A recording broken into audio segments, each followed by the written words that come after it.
الحمد لله وكفى وصلاة الله وسلامه على رسوله المصطفى وعلى آله وصحابته ومن تبعهم بإحسان إلى يوم الدين. أما بعد، أحبتي في الله، أيها الإخوة والأخوات، الله تبارك وتعالى واجباتك دينته isku darajo kama dhigin, waxyaalaha ayuu naga xarimayna isku darajo kama dhigin. islaamnimadu shan tiir bay ku dhisan tahay. dhismaha islaamnimada shan tiir bay ku dhisan yahay. tiirka koobaad waa shahaadateynka, tiirka labaadna waa salaada.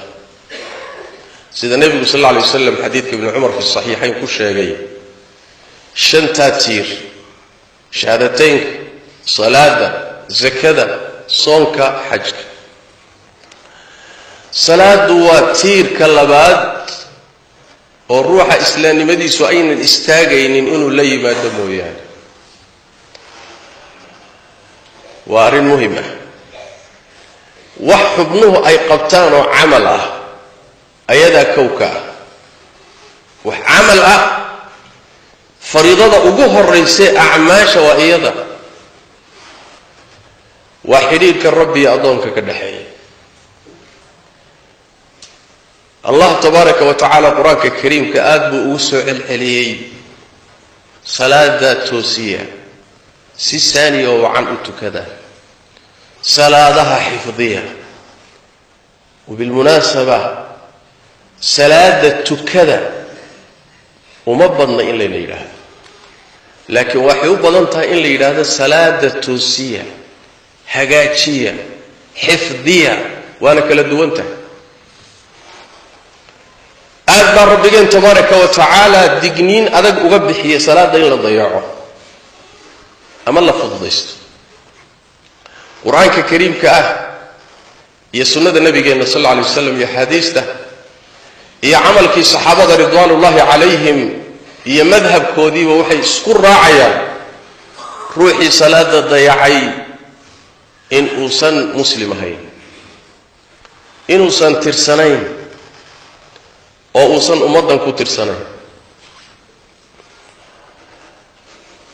inuu macnuhu sidaa yahay daahirka qur-aanka aayado ka mida tilmaamaya. rabbigeen tabaaraka wa tacaala wuxuu inoo soo tabiyey dadkii naarta galay, su-aalihii la weydiiyey jawaabahay ka bixiyeen ayaa rabbigeen tabaaraka wa tacaala qaar ka mida inoo soo gudbiyey. wa huwa alcaliimu alkhabiir. wuxuu inoo sheegay rabbi tabaaraka wa tacaala dadka naarta galay marka la weydiiyo maa salakakum fii saqar, war naartan saqara maxaa idin geliyey? sababta idin keentay inaad naarta gashaan maxay tahay? sababta ugu horaysay ku sababeeyeen inay saqara galeen waxay yidhaahdeen lam nakun min almusalliin, maanaan ka mid ahayn kuwa tukada. cunto maanaan bixin jirin, maalinta aakharaan beenin jirnay. dib bay ka imaanaysaa. laakiin sababta ugu horraysay saqaro gelisay waxay yidhaahdeen maanaan tukan jirin. sidaas daraaddeed aayaddu waxay ku caddahay ruuxii salaada ka tegay inuu asxaabu saqara ka mid yahay, naarta saqara dadkeeda inuu ka mid yahay ayay aayaddu ku caddahay. allah tabaaraka wa tacaala fii suurati almursalaat markuu inoo sheegayey dadka beeniyey alla tabaaraka wa tacaala iyo aakhara beeniyey mukadibiinta ah ee aayaddu suuradda dhexdeeda aad ugu soo noqnoqday. waylun yowmaidin lilmukadibiin, waylun yowmaidin lilmukadibiin. mukadibiintu yeeyihi sifaadkooda waxaa ka mid ah waidaa qiila lahum urkacuu laa yarkacuun. markii lagu yidhaahdo war rukuuca oo ilaahay dartii u foorsada oo sujuuda oo tukada, maynan tukan jirin, maynan rukuuci jirin. rukuucda waxaa looga cabiray salaadii baa laga wadaa. ilaan rukuuc keligeed oo salaad lahayn waxba tari mayso. cibaado madax bannaanna maba ahaba. sujuuddaa waxay tahay cibaado madax bannaan oo sideeda ayay cibaado u tahay, laakiin rukuucdu waa inay salaad ku jirto. sidaas daraaddeed waxaa laga wadaa maynan tukan jirin markii salaada loogu yeero. nacam, xay cala asalaa, xay cala alfalaax buu maqlayaa, waa iska agmarayaa, dantiisa maaha, kan loo yeedhaya maba ahba. waidaa qiila lahum urkacuu laa yarkacuun waylun yowmaidin lilmukadibiin. allah tabaaraka wa tacaala aayad kaloo qur-aanka ka mid ah addoommadiisa labuu u qaybiyey, qaar u sujuuda iyo qaar aan u sujuudin. inta u sujuuda ayuu tiriyey, alam tara ana allaha yasjudu lahu man fi samaawaat, miyaadan ogeyn alle inay u sujuudaan makhluuqaadka kor jira ee samada ku nool iyo makhluuqaadka dhulka ku nool. qoraxdu inay ilaahay u sujuuddo miyaadan ogeyn? dayaxu inuu ilaahay u sujuudo miyaadan ogeyn? in ay geeduhu ilaahay u sujuudaan miyaadan ogeyn? xidiguhu ilaahay inay u sujuudaan. in badan oo xayawaanaadka dhulka ku nooloo ku tukuba oo mara ka mid ah inay ilaahay u sujuudaan. in badan oo dadka ka mid ah, wa kaiirun min annaas, in badan oo dadka ka midana alle way u sujuudaan, in badan oo dadka ka midana uma sujuudaan. u fiirsada, marka aadamaha la soo gaadhay baa la qaybiyey.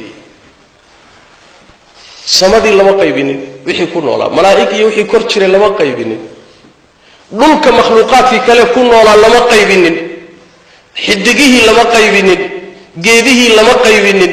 sidii loo soo waday markii la soo gaadhay aadamaha markii la soo gaadhay buu laba u kala jabay. marka kaiir, in badanoo ilaahay u sujuudaysa iyo in badanoo ilaahay sujuuddiisii iyo salaaddii diiday.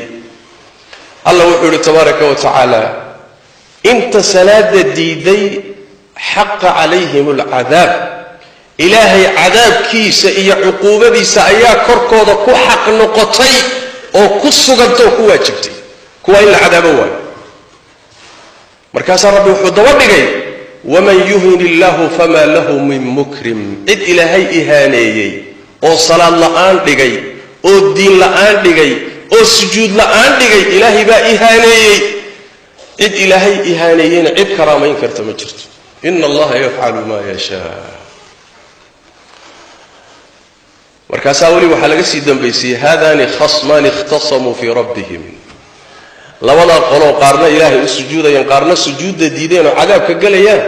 adduunka intay joogaan siraac iyo looltan iyo dood iyo dagaal baa ka dhexeeya.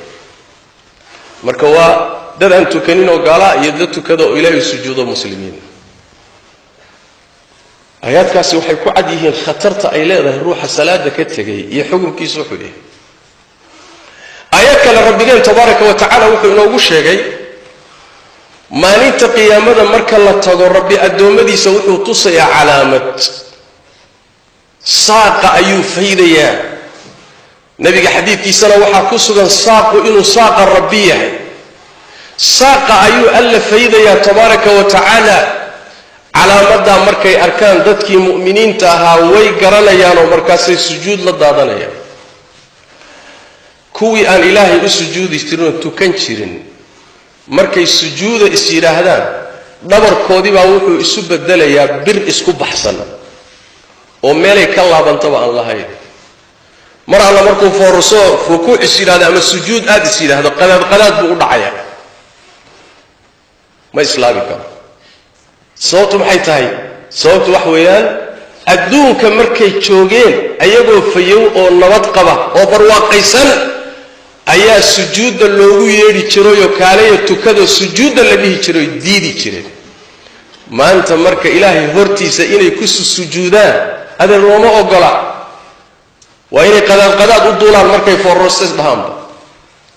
waa calaamad ku tusaysa dadka salaada ka tegay inay ahlu shaqaawo yihiin. leanna waxa weeye intuu nabad qabay ruux ilaahay u sujuudi waaye, allah hortiisa tabaaraka wa tacaala in sujuud lagu karaameeyo maya. leanna sujuuddu waa karaamo. aayadda lafteeda laga fahmaya, waman yuhin illaahu famaa lahu min mukrim. alle cidduu diin la'aan dhigoo salaad la'aan dhigay waa ihaanaysta, waa dulloobay. salaadu waa karaamo, cibaadadu waa karaamo, كحبنانت الله وشرف الله تبارك وتعالى وشرفت لي أدونك هدي صلاة الله عندك اللي بقى آخر إن لقوا كرامة إن إلهي هرتي سكون سجودان مايا وأرنها الاستيضالي روح إلهي الرميسان أو آخر الرميسان أو إلهي نلك المير الرميسان أو صلاة الله آن نول أو صلاة الله آن لمن يعي وعجائب نبينا صلوات ربي وسلامه عليه وحا كسغان إن أيدي بلنك يا عهدك أنك يا قالوا النور دحيا waa salaada ruuxii ka tagana waa gaaloobay markale nabiga sallallahu alayhi wasallam xadiid kale wuxuu ku yiri ruuxa iyo gaalnimada iyo kufriga iyo shirkiga ruuxa iyo gaalnimada iyo shirkiga waxa u dhaxeeya oo kala teeda waa salaada nabiga sallallahu alayhi wasallam salaada ka tagideeda waa hadduu ruuxu salaadii ka tago darbigii isagiiyo gaalnimada u dhaxeeyay waa dumay bimaana wax weeyaan islaamnimo ma hayo waa nusuustaasi waxay ku cadahay taariku salaadku iyo waxa weeyaan riwaayo kale iyo lafdi kale xadiidku leeyahay nabigu sallallahu alayhi wasallam gaalnimada iyo iimaanka waxa u dhaxeeya salaada ka tagideeda warku warcad waa ورلا لا ما وربناك يلو سداسي أي أصحاب رسول الله صلى الله عليه وسلم أي قبيل وأخرك الصحيحة وحولي عبد الله بن الشقيق سيدة الترمذي سنن كيس كويمي وحولي صحابة الرسول صلى الله عليه وسلم أعماش حبنها الله قسم يميت كمدا كتجدي سقال لما مين نو أركيشين صلاة دمويه لكن صلاة هذه لقتها صحابتي النبي محمد صلى الله عليه وسلم وحي أركي جيران سوح صلاة كتجي إنه قال لي أعماش كلو ضنمية ولا ليال صلاة وافرها اللي بانتا كتجي دون وافرها خسارة الدنيا آخرة ما أنت قيامة مركز ربك أوتك تبارك وتعالى وحا أقوه الرئيه لقال حساب تمي دون وصلاة نبي محمد باسيدا يلي صلوات ربي وسلام عليه ديوانك ugu horeeya ee acmaashaad sameyn jirtay lagu la furi doono lagu soo hordhigi doono lagala xisaabtami doono waa salaada wuxuu nabiga sallallahu alayhi wasallam xisaabta salaadu haday hagaagto oo ruuxii salaada u haagto imtixaankeeda uu ka gudbiyo xisaabteeda ruuxaasi nabigu waa liibaanay sallallahu alayhi wasallam waana guuleystay امتحانكي وكجدبي خطر وكتلابي وهجاجي روحي صلاة حساب هذا كدعة وصلاتي كفساد مركا النبي محمد صلى الله عليه وسلم وخساري ولا هلاكسي وكداي كاس عمل كلا ولا وين سكن لما قارن والصدقه لما قارن والحج لما قارن والصوم لما قارن والجهاد لما قارن والدعوة لما قالوا وحي خيرات أو صلة الرحم لما قالوا صلاة الله يسدر فرديها صلاة الله يسمح فرديها هل كاسا لغوك لبحيها هذا يدو السعوة يدو وحكا لو سعوة يبجد أيسلو قويني نبي محمد باسل الله صلوات ربي وسلام عليه وإن فسدت فقد خاب وخسر إلى أن حديث دي سواحة كمدة تبارك وتعالى إحسان كيسا كمدة النبي صلى الله عليه وسلم أدونك مركي صلاة لغلا حساب تبو وحساب صلاة لغفره صلاة دي وتكن شري وددالي شري لكن وحوغا صلاة دي واجبات كأهيد با وحسيرا للدمان يا وحوغا خلال با قلي دلدلين با لك صوبحي الله تبارك وتعالى وحوليه ملائكتي بوليه فيريا أدونك يقول وح صلاة السنة أملها بالديوان قديم الله أخري وح صلاة والسنة أمالها بس واجب كبس وتكنش حديث صلاة واجب كريه أيدين خلل إيه وحسنما خلاص واجب داي حديث الله له صلاة السنة أو تكنش واجب كي وحي تحق علي أو استمي أيو رب الله تبارك وتعالى أقول ما يسترى امتحان كان ساكا قد بيه أعماش إنتهدي كلنا هل كاسي مري سابو النبي محمد صلوات ربي وسلام عليه الذي لا ينطق عن الهوى إن هو إلا وحي يوحى عمل كاغا إناد كل بانتو إناد كو خسارتو وحي كو حرنتا هاي صلاة دواسده قاب كي أطالا ما إلالسا ما تكتا ما كدداشا هل كاسا وحو البكحري للحديث بقية بإذن الله وفي المزادة مزيد فصلوا وسلموا على خاتم الأنبياء والمرسلين اللهم صل وسلم وبارك على عبدك ورسولك محمد وعلى آله وصحابته ومن تبعهم بإحسان إلى يوم الدين اللهم إنا نسألك الهدى والتقى والعفاف والغنى ربنا ظلمنا أنفسنا وإن لم تغفر لنا وترحمنا لنكونن من الخاسرين اللهم يا حي يا قيوم برحمتك نستغيث اللهم يا حي يا قيوم برحمتك نستغيث ردنا إليك ردا جميلا ووفقنا لما تحب وترضى اللهم اغفر للمسلمين والمسلمات والمؤمنين والمؤمنات الأحياء منهم والأموات برحمتك يا أرحم الراحمين اللهم أعز دينك وكتابك وسنة نبيك يا حي يا قيوم اللهم اجعلنا من مقيم الصلاة يا حي يا قيوم اللهم وفقنا لما تحب وترضى وتقبل أعمالنا وصالح أعمالنا يا أرحم الراحمين ربنا ظلمنا أنفسنا وإن لم تغفر لنا وترحمنا لنكونن من الخاسرين اللهم اغفر للمسلمين والمسلمات والمؤمنين والمؤمنات الأحياء منهم والأموات برحمتك يا أرحم الراحمين اللهم إنا نسألك الخير كله عاجله وآجله ما علمنا منه وما لم نعلم ونعوذ بك من الشر كله عاجله وآجله ما علمنا منه وما لم نعلم وسبحانك اللهم وبحمدك نشهد أن لا إله إلا أنت نستغفرك ونتوب إليك